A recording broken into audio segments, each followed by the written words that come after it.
Hello, good people. Welcome to our show. Bad people, welcome to our show. Anyone who wanna learn more about B2B marketing programs, welcome. Today we are going to discuss more about long-term buy-in, how you can create your buying persona, cover sales funnel, and many other things with Devin. How are you? I'm great. I've never gotten such a fancy intro before. I'm feeling even better than I ever could have expected. Yeah, it's my team. I usually tell them I need something short but creative. Yeah, Yeah, that's cool you did great. to yeah, that's cool to have great people who understand your mind because I have no time to describe what I wanna get. I just Yeah. tell them I have this nice speaker, I wanna learn more, but please create something unique, stand out from the rest. Yeah, it's marketing, you need to be creative. Extract it Yeah. from my brain, please. Yeah. Okay. Uh, Please tell our audience more about you and anything that can help them to learn more about Devin Bramhall. Yes. So I am a B2B marketer practically by birth. I've been doing that my whole career. And I think, I've served pretty much every role along the way. So from, community manager to producer to manager, director, and then VP, and then CEO of Animals, which is a content marketing agency. And what's been cool about that, and what I think has become sort of my superpower, is having seen marketing programs from both sides and learning about the challenges that the marketing team faces, and then executives and face as well, in sort of understanding how marketing works, how it can benefit, etc. So right now I host a podcast called Don't Say Content with Margaret Kelsey, where we have rants about marketing. And yeah, I mean, you can find me on LinkedIn. I finally bit the bullet and bought a domain because basically I was forced to. But I it's not live yet. I'm taking my time because I swore websites don't matter anymore, but now I kind of need one. So LinkedIn is Yeah, fine. nice. Or the podcast. Yeah, Follow the podcast. It's really good. We're like the people who don't have any cares, or I'm trying not to swear, any cares to give anymore, and we just say whatever we think and what's actually going on behind the scenes in marketing while no one else is talking about it. So, lots of spicy tea. nice. Nice. Yeah. Devin, I want to ask about challenges. You mentioned that you can help with these challenges. And I remember when I started my digital journey, I didn't have a lot of challenges. I have them, but not a lot because competition was low. Yeah, Yeah, we those were created the content days. for search engines, and Google ranked well all this content. I even didn't hire a lot of people, because one person could write content, submit, promote, many things. Today I have a team of specialists. One can write, the second can edit, the third can draw design, to submit content from content managers, web developers. Yeah, today it's complex. So, can you tell Yeah. what kind of challenges we have today in B2B and your tips how to find the right way? Oh boy. Just challenges generally in B2B marketing right Yeah, now. Well, I'd say currently we're struggling with budget and team size, which is due to the current circumstances surrounding tech that I'm not going to go into because we all know about. So I find that challenge to be both familiar and exciting because that's how I grew up in marketing. And in the old days when I was growing up, we didn't have any resources. Usually you were like a one or two person marketing team and you didn't have any money. And you had to figure out a way to do your job and, perform. And so it forced me to get really creative. I think that was the days of the more full stack marketers where you had to be a little bit of a coder, a designer, a brilliant writer, strategist, email marketer, social media manager. And you did, and it was fun. And like, you kind of, so, but I think now, like you're saying, more folks have been brought up as specialists, and we were kind of going in that direction. And now suddenly with, a ton of layoffs in our space, we're going in an abrupt reverse direction where folks now have to kind of take on more marketing roles, and, per person. So Yeah. I don't know whatever, I think it's sort of a relearning of what we sort of came into.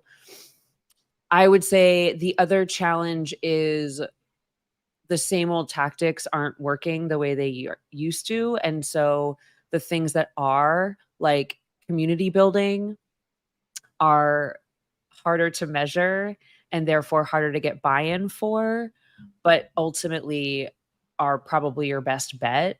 And so I think that's a challenge now and is going to only increase as more and more marketers try to incorporate community building into their strategy.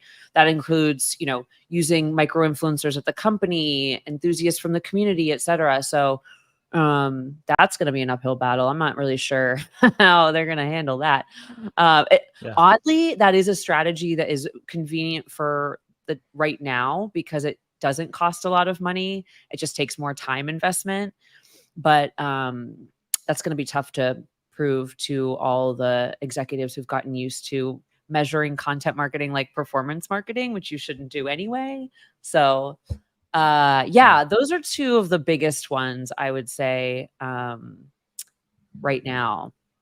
Nice. I kind of Yeah. wish I was in it because I kind of want to go in and be the person solving those, but also Yeah, nice. Yeah, awesome. And by the way, today is the best time. If you have no money, you can get organic reach, And if you can't hire a great team, pay attention to priorities. Don't cover everything. Choose one channel, stick with that, become the best. Then you can hire the team yeah. or even to find someone who can create content with you. For example, like right now, we have a podcast. We cooperate, in that way. I cooperated with Jeff Coyle, with Mike Phillips, Lily Ray, many other great experts. So if you can provide some benefits to others, to tell them about the right partnership, you can get results. So I think the best time today, to get organic reach without money, and organic reach works better than paid marketing if you do it right. Yeah.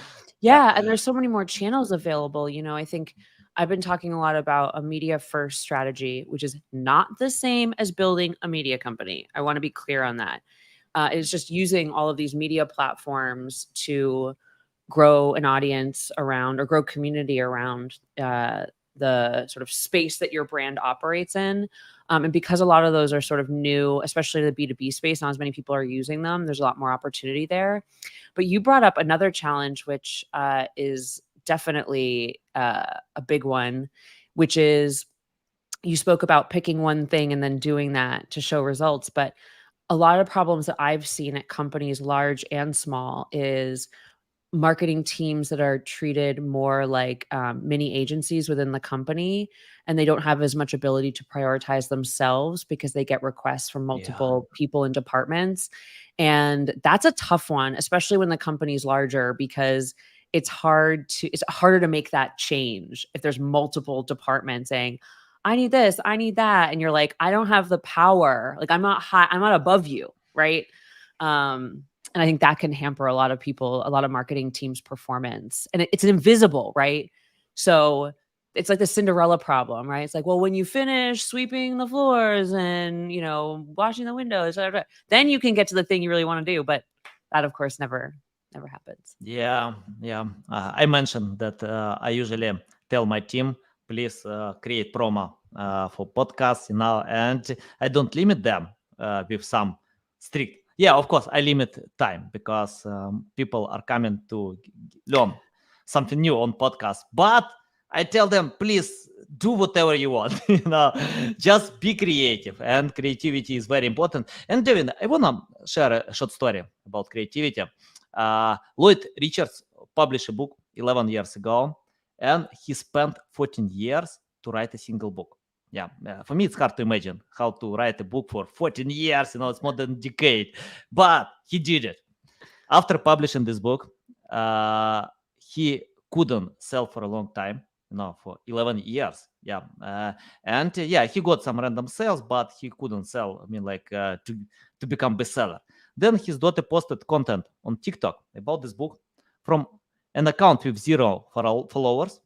And this video became viral. Plus 50 million people watched this video. I watched this video, of course. I want to know how to get plus 50 million people, to watch your video. But, and what I watched on this video, it's not nice looking design, but it's creative, it's really creative. She could share a short story about a book when author spent 14 years, and people loved it. And today this book is bestseller on Amazon. So I'm interested about creativity. Can you tell how to become creative in marketing, especially today? With AI, we need to be creative. Any tips about that? Yeah. Oh, wow. I love that question. I actually think it's easier to be creative than people think, because most of being creative is just finding something that doesn't already exist and is also interesting and compelling to people. And I sometimes wonder if folks think that it's something that you just dream up and put out there and then it works. And that's like that 50 million followers immediately. Oftentimes there are many things that you've tried before that didn't work. And then finally you found the formula that caught on, and you kept repeating that over and over again. One example is a friend of mine, her sister runs a restaurant and a brand out of Austin. And she started posting recipes on her Instagram. She had like no 100 followers, like nothing. And she was posting, and you can look back early in her feed, slightly different changes in the formats, like, there's just little tweaks here and there. And all of a sudden it just takes off. Like, there's 20,000 likes, there's, going up and up. Her follower count goes from like no hundreds to 100,000 in, I think it was like 6 weeks, and it kept going. But she tried a bunch of stuff first. And I think that's where creativity lies, is trying things. When Margaret and I put out Don't Say content, our creativity was in identifying the two things that set us apart. One, we've been in this industry forever and we've made a lot of friends. We've been good to the community and they like us, right? And we've done a good job. And the second thing is, we chose a podcast format that isn't common in the B2B marketing world, which is, we decided no guests and we weren't going to talk about tactics. That's creativity, because immediately it stood out and it performed. We barely promoted it. And the thing has grown, I think season 1 to season 2, 30% season over season. We got an inbound sponsor after the first season. So that's creativity. When, I've been playing with TikTok and doing these like weird videos just because I'm trying to figure out what do people like. And, so that's creativity. Is not a light bulb. Creativity is not always something flashy. It's not always something that even you are going to like. It's what resonates with other people and gets them to engage with it. And so my tip is, be weird, try stuff. Like, don't worry. Just do whatever comes to your mind or whatever try stuff, play with whatever platform you're on, and just keep trying until you find something. Lean into that a little more, see how it does. And don't worry so much about what it's going to do. I think if people played more, they'd find more creativity, but there's often so much concern about, is this going to work? This happened. We do this fast. It's going to, right now. And I get it. That's B2B marketing, but I think the only way you're really going to find creative stuff is if you take the time to experiment. Nice. Yeah, I couldn't agree more. I think, it's part of the process. Patience and consistency. If you Yeah. are, yeah, and I remember another story about Mr. Beast. He posted content for 18 months to get the first 1,000 subscribers. Yep. Yeah, today I don't know how many he has, but plus 100 million, and yeah, it's growing. PewDiePie posted 100 videos to get 285 subscribers. Not a lot, and yeah, today he has plus 10 plus 100 million as well. So yeah, and you need to be patient with results. And yeah, I agree, you need to learn, to test, to fail. I fail a Yeah. lot. Oh I man. always fail. When I start something new, I always fail. I remember when I started PR. I wrote a bunch of press releases. I pitched all of them and got zero mentions, zero results, no feedback for me. Then I learned the process, how it works. I learned, and I hired right people who can write press release. I hired people who can pitch them, and we got mentioned on CNN, Forbes. But I never do it without failing many times before, Yeah. because if you know the process, you can go ahead. So yeah, I agree. And can you tell about how to be patient? Because I see when people are waiting for 100 likes, 1,000 likes, but I know some people, they couldn't get likes for 6 months. They posted, but nobody cared about this content, but they didn't give up. So can you tell how to stay patient with these results? Yeah. I mean, honestly, just, listening to what you were saying just before, I really wish that especially marketers or creatives of any kind would just stop reading playbooks, stop reading blog posts about how to do anything in marketing and just go try to figure it out.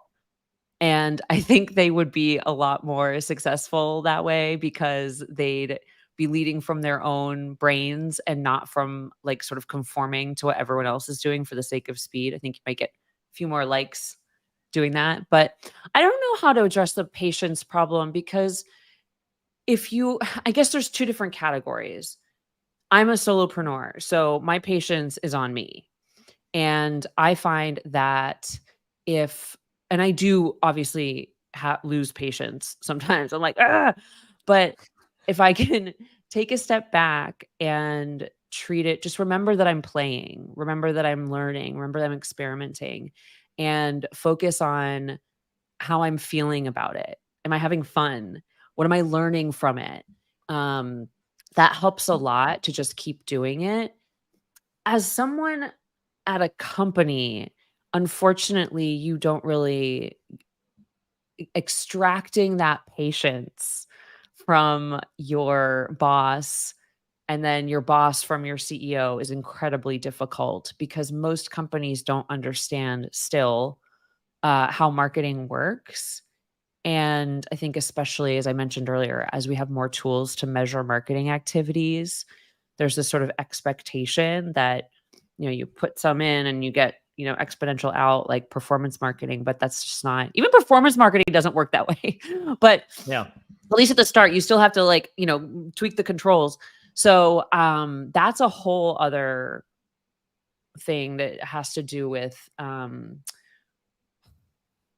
a lot of inside politics, gaining trust with your executive team, leveraging evidence and data of some kind, getting in trouble a lot, probably. You'll probably get fired inevitably at some point. I definitely did. So it's yeah, that's a challenge. But I say for yourself, just look, you've got a goal to hit, right? So when I started working for myself, I said, okay, this is the amount of net revenue or net income I want to make every year. And this is how many hours I want to work to make it. And worked back from there in terms of what I was doing.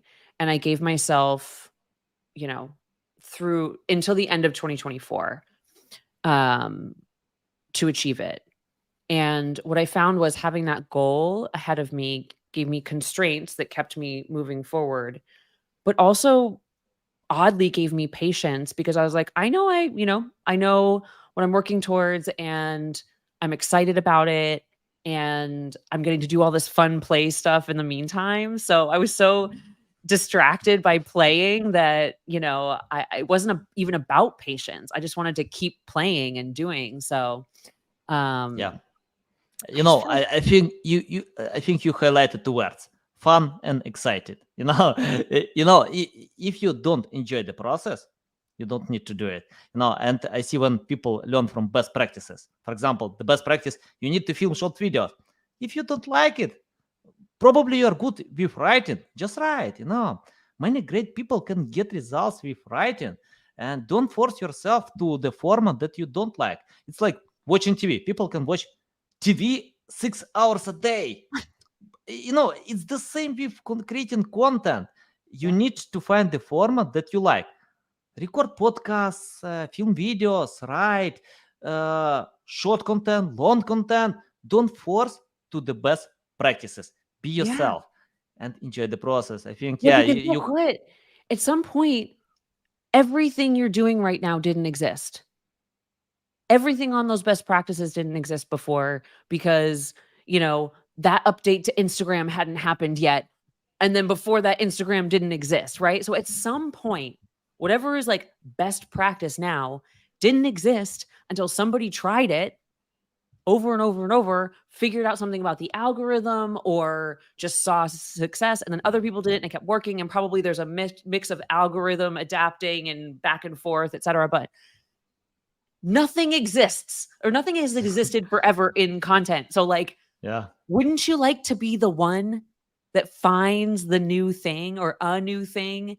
And wouldn't it be better if it only works for your specific industry that your company operates in so that you kind of like corner your own little market of marketing tactics? Like, and I get it. Most of us have to report to a boss, and especially in marketing, a lot of the people they're reporting to, if you're lucky enough to have a marketer that you report to, um, you know, either they have a boss who doesn't understand or you're working for a boss who doesn't understand. So, it's hard to take those risks because there isn't usually an environment available. But I'm yeah, on the side of like kind of trying to push that as much as you can and just get fired more. It's fine.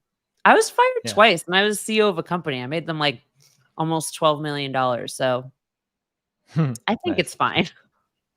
Yeah, yeah. By the way, I think marketers can destroy best practices. All marketers, we destroy channels. For example, remember when Gary Vee told about email marketing, he got plus 99% of open rate in like 20 years ago. Is that But true? today, Is that uh, true? yeah, he told many times about that. He started email marketing when most companies ignored this channel. No, Um, yeah, like in 2000. And he sent all these emails and he got open rate plus 99%. He mentioned a few times about that. Today, it's literally impossible because people get plus 100 emails every single day. I We have know. no time to read all these emails. And for example, Google Ads. I remember when I started my Google Ads, I paid for click 5-10 cents. Today I need to pay $5-10 because marketers I destroy know. all these channels. I All do. channels are destroyed because if you can get great results, uh, everyone is I going there. know. For example, Amazon was the biggest investor in Google Ads uh, 15 years ago. Amazon invested a lot in Google Ads because Amazon found the way how to get customers fast. Today, when you need to pay for click $10-20, yeah, it's all channel. It's hard because marketers destroy this channel. We do. We ruin Yeah. everything. Margaret and I were talking about that one day. We're like, oh, we make we destroy everything by making, or maybe it was Ashley and I. We make terms for everything that kind of ruins it. We can't just call the thing what it is. We're just like, oh, we've got to call it like inbound marketing. It's like, why did we have to, like, why does everything need a name? And we're just, Yeah. and the funny thing is we're naming the same thing over and over and like pretending it's new. Like, what was it? I think it was, I'm sorry, I can't not laugh whenever I say this. Okay, The that's good. dark social. And Uh-huh. Margaret and I were talking about, we're like, I think that's just word of mouth. It's like, Yeah. why do we have to call it dark social? That's so weird. It sounds negative. Like, just call it word of mouth. Yeah. Nice. Yeah, gotcha. Side note, when I was my first tech job, I worked as a community manager at this company called SpringPad. They were a personal organization app. And I worked with Gary Vee when he was doing the wine library. And every Wow. week he would send us this like video and I have to talk to him about like whatever the wines were and we put them in. It was sort of a partnership we were doing with him. But those were the days of like scrappy videos with like not great mics. And he was like sitting in this like random Yeah. conference room with someone talking about wine, kind of getting drunk on the video. And just Yeah. those are my old memories of Gary, who's now he's got Yeah. like inspirational videos all over YouTube. So Yeah. What I see in him, for example, all podcasters have great microphones, but Gary Vee can post content from conferences. It's hard to hear anything from that, but people wanna value, people wanna this inspiration. He can inspire, a lot. I love to listen to him because, yeah, well, he but can think inspire. about what he pioneered though, because he Yeah. really like he's this kind of like I'm just myself. I'm not going to perform for you. I'm not going to pretend to be something else. I am just myself. And guess what? That's that's the trend right now, right? No more of these polished videos, no more of this like fancy editing. Like go for a walk and hold your mic up here, like sit on the toilet, whatever. Like those are the videos. And that's the style, like no makeup. So it's funny because like that's who he's always been. And now the sort of like real human, unpolished self is more of what people are interested in. Yeah. It's interesting about Gary Vee because he doesn't say anything new. For example, if you read a book, from Jack London, Martin Eden, yeah, about a guy who decided to become a writer. He didn't have any education, but he worked hard. He was persistent, consistent, perseverance, many things, and he achieved great results. Awesome book. And for example, Dale Carnegie wrote a book about personalization, about knowing your audience, about be yourself. And Gary Vee shares. It's I don't know. People didn't change. Technologies change, but people are the same. Psychology the same. But Gary Vee knows how to transfer this data, how Yeah. to tell when people want to listen to him. Yeah, I listen a lot, but I think he can inspire to do something yeah, that's foundation of human psychology. David, Yeah. I wanna ask about vanity metrics. If you're talking about B2B marketing, I see when companies chase vanity metrics like likes, comments, shares, traffic. But once I spoke with a master who lost 400,000 traffic because Google dropped his ranking positions, but Mm. he didn't lose any sales. So I usually tell, I don't care about traffic. Okay, if I get a million traffic, if I can't sell my products, why I need to have this traffic? How it can help me? So can you tell how to choose the right metrics, in your content creation process? Yeah, I mean, it definitely depends on the type of company that you are, right? That was one of the first questions that we would ask, when we were at Animals, if we were taking on new clients. It's really important to understand how their buyers um, find community and seek information.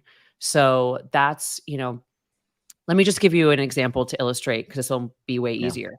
So, a friend of mine who works for a company that sells into property owners, residential property owners.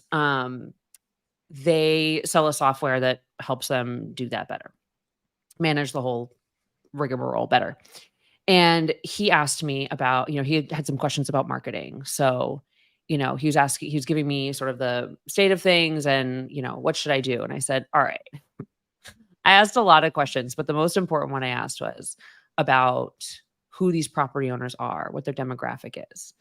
And I said, I'm going to go out on a limb here and say that your buyers are not Googling to find information because these property owners are old and they probably don't use the internet very much. And just the industry, the rental industry in general is still very analog, which is why you're seeing so many more of these startups come up over the past several years. And he said, yep. And I said, all right. And I'm also going to guess that this isn't going to be true for much longer. 5 years, maybe between 5 to 10 years, because the next generation of property owners are about to be, and they're absolutely going to use Google to get information and create community. So if I'm the person running marketing at that company, I'm coming up with a plan right now that has nothing to do with SEO or like social media. If this like 50, 60-year-old property owner who's like still, barely, using his cell phone to like text and call. No. So I think that's sort of the, that gives you, that leads to your metric, right? And so for them, I don't even remember where those people aggregate. But I'm like, you're probably going to conferences.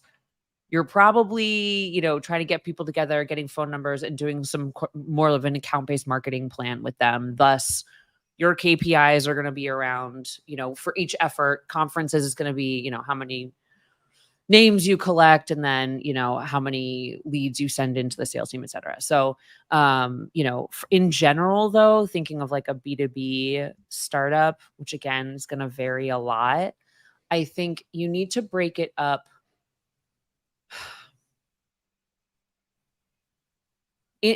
Ostensibly, you're right. Traffic doesn't matter. When I worked at Help Scout and traffic was my KPI and I achieved said KPI, if the other parts of the funnel aren't functioning correctly and aren't set up correctly, that traffic can go nowhere and lead to nothing. So I think that and also just, we had a post that got, I think 100,000 visits per month, and it was about the psychology of color. So none of the types of people that it brought in were useful either. So I think if you're a small marketing org at a tech company, your KPIs are probably going to be around bringing in the right kinds of traffic, more engagement. So like, how are you, maybe it's how far into the site you're sending them. You're like, okay, we bring them in here, but our goal is really to send people to this page because that's our like highest converting page, et cetera. So like I would kind of be a little more specific if I was starting with traffic about, am I bringing in more qualified traffic, and are they spending time on are they going a level deeper? And then whatever my conversion metric is, get them into the newsletter, get them to book a call or something, download an asset of some kind.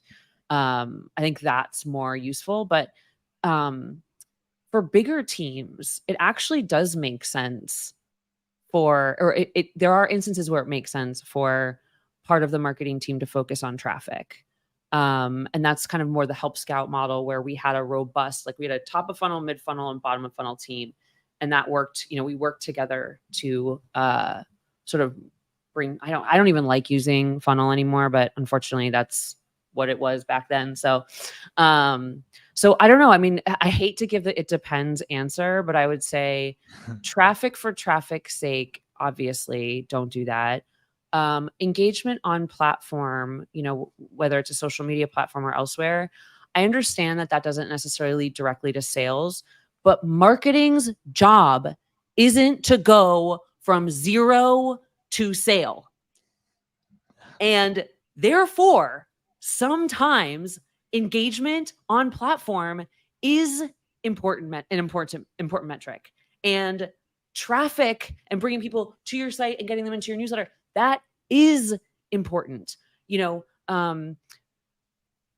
And I think that that's partially where like marketing strategy has broken down, is because we keep trying to cater to these, oh, well, if you're doing this thing and people engage with it, it doesn't count. I'm like, how does it not count?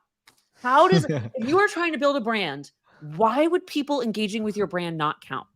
Right. And Yeah. so I think there needs to be a reset among executives about what marketing is supposed to do, and an acceptance that the metrics aren't going to look like you put a quarter in and a gumball comes out. It's like, no, you've got to, build the thing to put the gumballs in, etc. So I know that's a terrible, like, I'm sure people want like, well, this is the one metric that you need to, but it's like, no, that's not the case. Because guess what? If you're selling to developers, your metric, depending on the type of thing that you're doing and how you're selling it, like, you know what I mean? It's not, and some companies don't need a ton of traffic because they don't need that many leads. They only need to sell, there's only 150 companies out there that they could sell into in the first place, right? And so I think it's really more about the question you're asking. Who am I selling into? How do they get information and create community? And then creating a plan and a set of metrics around that, and getting your executive team to agree on those metrics, Yeah. which Yeah. is also a challenge. Yeah, valuable. I think when executives know marketing or tried marketing, they can understand why you do it. And I remember a great tip, yeah, from Seth Godin probably, yeah, and he wrote that salespeople need to spend time in marketing, and marketers need to spend time in sales department. You need to feel it, and yeah, it concerns any executives who can spend time in marketing to understand why we need to do it, why it's important, to build community, to think about top funnel, medium funnel, not only bottom funnel. Yeah, yeah. Or the journey. I like a journey better because it's not like, I don't like the idea of like funneling people. It feels weird. But it's like, okay, figuring out the journey that people are on and where you can help them, right? You access them by helping them in some way. And, I think honestly, I hate saying this, but actually I don't, because I'm going to say it anyway. So, people just need to think for themselves.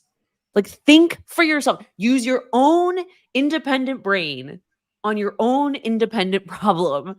And the answer is right there. I'm not like a genius. I just like look, I'm like, I asked this guy a bunch of questions. I was like, okay, so you're working with a bunch of stodgy old guys who like don't use the internet. Here's a guess that was like actually not that hard to formulate, right? It's like, just get to know the people you're trying to sell to, and the answer and the strategy and the metrics are there. Yeah. Nice. The most important, Nice. but the hardest thing is just, getting other people to get on board. Yeah, valuable. Yeah, I couldn't agree more with that. Devin, I want to ask about your experience. What I found in our company, for example, we usually get great results with customers who understand SEO.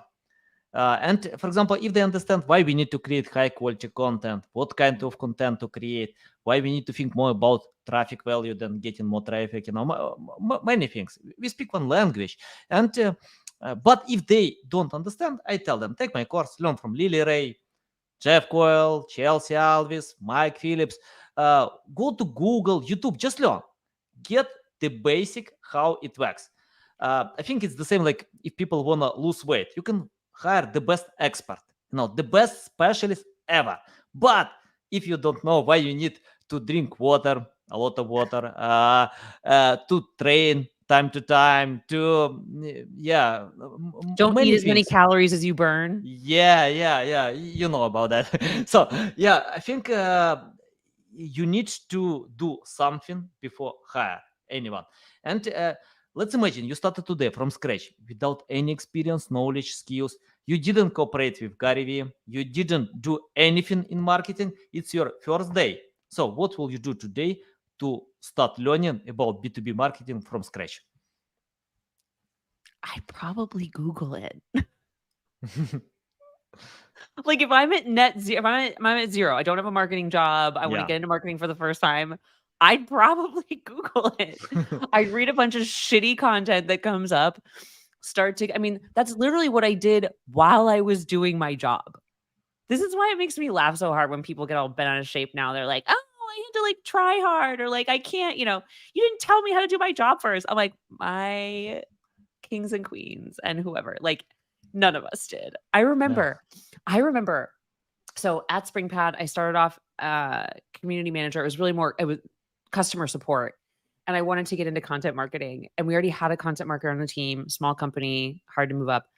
But I was able to get myself into that position. And I had no idea how to, like, I didn't know how Facebook worked for business. Like, I didn't manage that account. I didn't know how our email marketing tools worked. I wrote amazing blog content, but like didn't know anything about SEO. I Yeah. was just like a great writer and really good with our customers and the community and the product, etc. But I convinced them to let me do this and that I would be good at it. And I just used to sit there and, like go through. Yes, I read all the best practices because like I'm learning from scratch. So it kind of gives you some shape to this thing that you're trying to do. And then you just go experiment. So I started with, okay, what are the best days and times to post? And I posted at those days and times. And I, formatted my Facebook posts to mirror what they say works, write the thing. And then this was back in the day when there were weirder formatting hacks that you could do. And, then I would see what worked. And I think that's, you have to start from somewhere.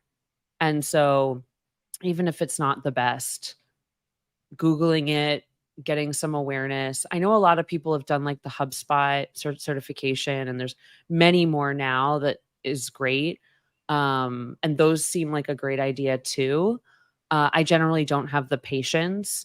I've always found that just doing it, like Yeah. learning, doing is way, way more effective at helping me learn than taking a course, or because courses are great and there's many great ones out there, but like, the problem you really encounter never fits exactly into the thing they taught you. You're like, oh, I had just like I was trying to figure something out on TikTok recently. It took me a dumb amount of time, and that's like not something that was in the guide or whatever. So I would say, and also people learn differently.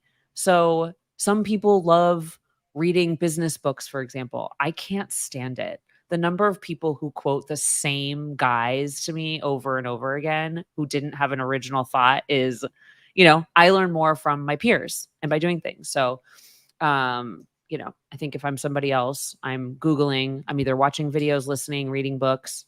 But if I want to get good fast, I would be executing a lot.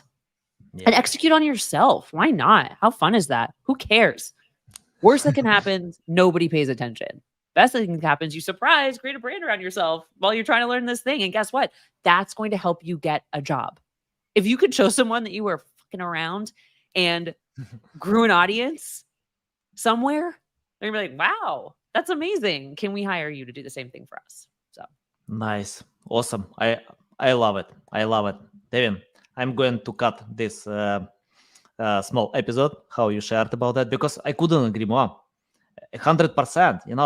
It's like, for example, I can read 100 books how to play soccer. How I can become a great soccer player, to compete with Leo Messi, Cristiano Ronaldo, because these guys prefer to hit a ball 10,000 times a day than to learn a few books how to play soccer. And it's the same everywhere.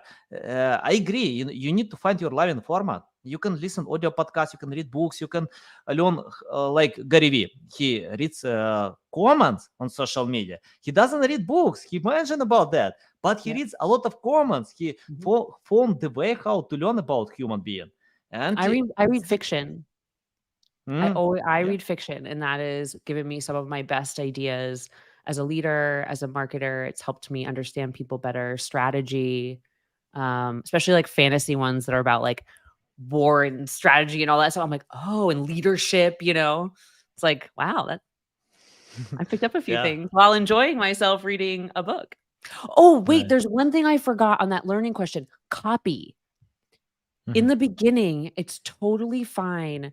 Don't copy ideas or like, verbatim, but copy styles. If you see a video style that you think is cool, copy that. Copying is a great way to learn in the beginning, as long as you're not taking original IP, but like there's, template, there's types of things in every format that work. Copy the way someone else writes an SEO post. Copy, just practice that way. It's a surprisingly great way to sort of figure stuff out. Because you're basically just applying something that someone else did. So it gives you a little bit of parameters, and then hopefully you'll learn and then break the wheel. Yeah, that's okay. Yeah, I copy always. When I start, I copy. But then you have experience how to do it differently. Do it. Yeah, and Exactly. then You can learn the wheel before you can break the wheel. yeah, I have the final question about the future. Many things are coming. We have today AI. It's not trend. It's a regular tool in most cases, and Apple is going to launch this headset. I don't know what kind of difference with just smartphone, because we still watch to the screen. So I think it's the same. But I think technologies are growing fast, and we need to consider them in marketing. So I wanna ask you to take your crystal ball and let us know about what kind of future you see, and how we can adapt today to this possible future. Sure. It's funny that you mentioned the headset, because I remember being at South by Southwest in 2018, and those virtual headsets were all the rage. I put one on. It was like such a big deal. They're like, this is going to change everything. And it's 5 years later, and they're still too expensive to go into the mainstream. They're clunky, et cetera. So you should listen to Scott Galloway talk about this. So yeah, I think it seems like a lot is changing really fast. It does. It seems like with AI, the ground is shifting beneath us, and there are ways in which it is. It is making aspects of content more of a commodity. I would say that's not a bad thing. And it's starting to disrupt industries a little bit.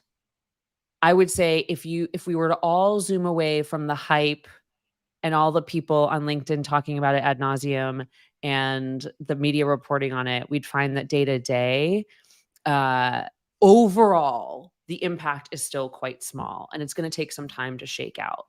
So what I see in the next, oh God, this is such a hard question. Probably the next 5 years is sure, we're going to see a further sort of decentralization of community. So instead of being the, Facebook, Twitter, LinkedIn, whatever, it's going to be, there are going to be many more communities. I mean, obviously Threads is leaning into that, but I think, going to be smaller, more robust communities, which means that marketers are going to have to adapt to a lack of efficiency. And so will companies, and they'll have to figure out how they're going to budget for that. And I don't have the answer, honestly. But it's going to take, you're going to have to, the thing that I keep thinking about, honestly, and this is probably isn't going to make a lot of sense to some people, but it's like, we're almost going backwards. Like, the technology in our space has evolved to the point where we're going back to the beginning, where we just talk to each other in small communities and nerd out about stuff. And we actually go back to IRL, and we have these text threads. I feel like it's sort of,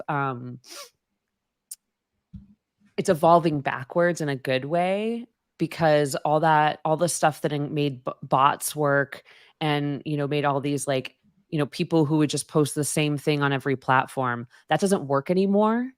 And that's great. And I think that's part of, what this decentralization of platforms is doing, what all this people getting angry all the time. I think it's actually leading to something better, which is people wanting, leaning into what they want specifically. And that's going to be chaos for marketers, but it's also something I'm really excited about. Obviously AI is going to be a huge helper. I think it's just I think once we can get over how it changes the marketing role, we're going to find that it actually enables marketers to have higher level roles than they used to. If you remove the producer, what's left? A strategist, someone that leverages AI to try more creative experiments to see what works. So I think it could, once we get over ourselves about like, is this going to take my job? Oh my God. We're gonna be like, holy shit, we could be on the cusp of a ton of creative innovation, right? Where like there's just everybody's trying stuff because they have more time, because they've got these tools that automate certain things, et cetera. So I think that plus decentralization, plus, having media be a more prominent part of marketing strategies, those three things together, holy shit, I can't wait to see what happens. That's going to be cool, because guess what? Playbooks don't work in that scenario with those three things. They're just not, because it's going to be different for every different type of product and community and industry. And those marketing conferences now are super boring. But man, when you go to a future one where everybody's got a different type of story that isn't regurgitating the same old tactics in different ways, woo, I'm bringing the popcorn. Nice. Yeah. By the way, I think AI will take the job if you have time to complain about that. But the people who complain about new technology are always the losers, right? They're going to lose because they're so precious and fussy. And, we operate in an industry that changes constantly. Like there is no constant in the tech industry. So it's like, if you weren't used to that coming in and you didn't expect that coming in, you should go do something else for sure. Yeah, 100%. Devin, it's a big pleasure to get on my show, to learn from you. I love this episode. So valuable. So You're fun. Great. This is really fun. Yeah. Tell our audience the best way how to keep learning from you, how to reach out to you, how to follow you. LinkedIn's your best bet for now. It's just Devin Bramhall. And look up Don't Say Content wherever you listen to podcasts. We're everywhere. And have a listen if you want more spicy takes. Plus Margaret, who's a good balance for me. Nice. Guys, you can find the link to LinkedIn account in the description below. I recommend to anyone to subscribe to Don't Say Content podcast. You can see it's not boring. Most content are boring, but you see, Devin is another story. It will be excited. I'm going to subscribe to listen a lot more, to learn a lot more. I love it. And guys, thanks a lot for listening and watching us. Thank you.